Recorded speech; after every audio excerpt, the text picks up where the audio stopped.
तो हेलो दोस्तों, नमस्कार। आप सभी का हमारे यूट्यूब चैनल पर स्वागत है। यदि आप लोग क्लास 12th बायोलॉजी स्टूडेंट हैं और 2025 में एग्जाम देने वाले हैं तो आज का वीडियो आप सभी लोग के लिए बहुत ही ज़्यादा इम्पोर्टेंट वीडियो होने वाली है, क्योंकि आज हम लोग बहुत ही ज़्यादा इम्पोर्टेंट क्वेश्चन आपको बताने वाले हैं जो कि आपके 2025 की बोर्ड परीक्षा में आएंगे। एक बहुत ही ज़्यादा कह सकते हो आप लोग कंफर्म है, क्योंकि यहाँ पर ये देखोगे क्वेश्चन तो यहाँ पे क्वेश्चन आपके हर साल बोर्ड परीक्षा में आता है। तो 2025 की बोर्ड परीक्षा में भी ये क्वेश्चन जरूर आएगा। तो इसीलिए इस क्वेश्चन को आप लोग अभी कभी तैयार कर लेना, वरना बाद में फिर आपको पछताना पड़ेगा। तो ये क्वेश्चन क्या रहने वाला है, इसका एक क्वेश्चन हम लोग और भी करेंगे, उसको भी देखेंगे। सबसे पहले क्वेश्चन को देख लेते हैं कि क्वेश्चन क्या रहने वाला है। क्वेश्चन आपका रहने वाला है कि अपरा की परिभाषा दीजिए, इसके दो कार्य लिखिए। इस प्रकार से आपका एक क्वेश्चन रहने वाला है। अब ये क्वेश्चन बहुत इंपॉर्टेंट होता है, 2 और 3 नंबर में क्वेश्चन आता है, तो इसीलिए आपको इसको पता होना चाहिए कि अपरा क्या होता है और साथ ही में इसके कार्य भी हमको पता होने चाहिए। तो इसको समझने से पहले मैं आपको बता दूं कि यदि आपको इस प्रकार से पीडीएफ वगैरह चाहिए तो आप लोग हमारा टॉपर ग्रुप ज्वाइन कर सकते हैं, जिसका जो प्राइस है बहुत ही मिनिमम रखा गया। इसको भी ज्वाइन करना होगा। डिस्क्रिप्शन बॉक्स में आपको हमारा व्हाट्सएप में मिल जाएगा, वहां से आप व्हाट्सएप पर मैसेज करके जानकारी ले सकते हैं, ज्वाइन कर सकते हैं। तो चलिए देख लेते हैं। सबसे पहले इसमें अपरा के कार्य, सबसे पहले समझ लेते हैं अपरा के बारे में, फिर हम लोग इसके कार्य के बारे में भी देख लेंगे। तो अपरा के बारे में आप बताएंगे कि अपरा जो आपका होता है, जिसे हम लोग प्लेसेंटा भी बोलते हैं, ये चीज आपको यहाँ पर समझना है कि अपरा को हम लोग इंग्लिश में क्या बोलते हैं, प्लासेंटा बोलते हैं। तो यदि आपके एग्जाम में प्लासेंटा आ जाए तो आपको कंफ्यूज नहीं होना है। अपरा को इंग्लिश में प्लासेंटा बोलते हैं, हिंदी में अपरा बोलते हैं।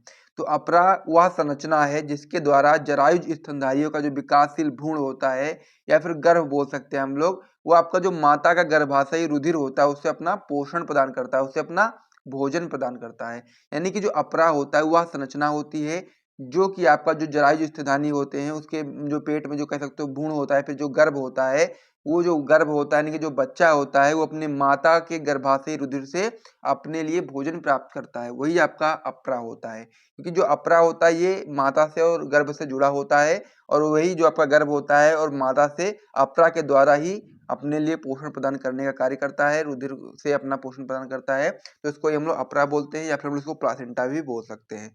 तो अपरा क्या होता है आप समझ गए होंगे कि अपरा वह संरचना है जिसके द्वारा जरायुज स्तनधारियों का विकासशील भ्रूण या गर्भ आपका जो होता है वो माता गर्भाशय रुधिर से अपना पोषण प्राप्त करता है, अपरा या फिर प्लासेंटा कहलाता है। अपरा के कार्य के बारे में आइए देख लेते हैं।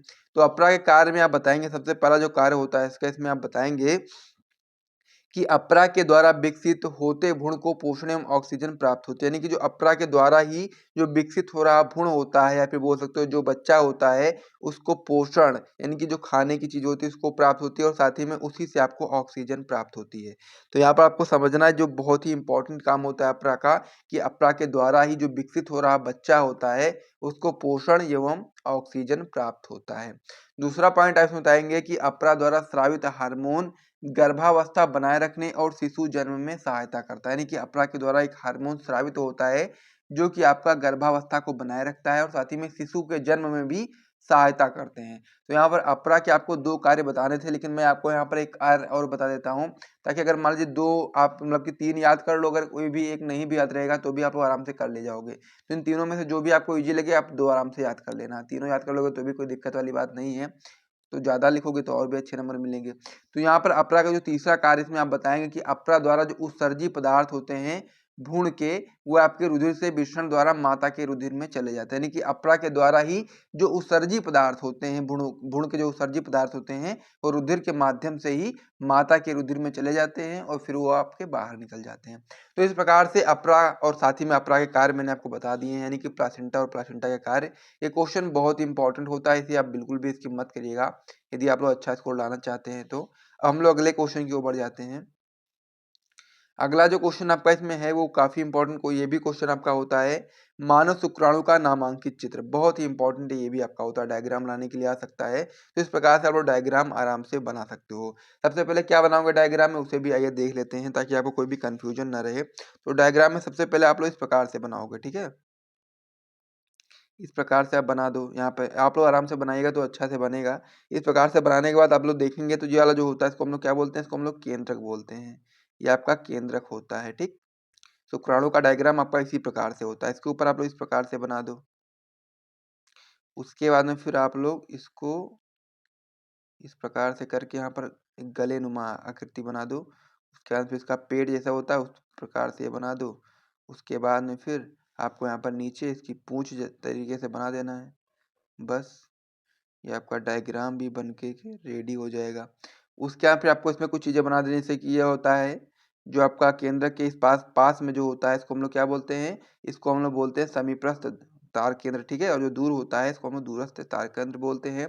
और फिर माइटोकॉन्ड्रिया भी आप इस प्रकार से बना सकते हो, जैसा कि मैंने इसमें बनाया है, वहाँ से आप देख करके आराम से बना सकते हो, ठीक है। इस प्रकार से आप लोग माइटोकॉन्ड्रिया भी बना सकते हो।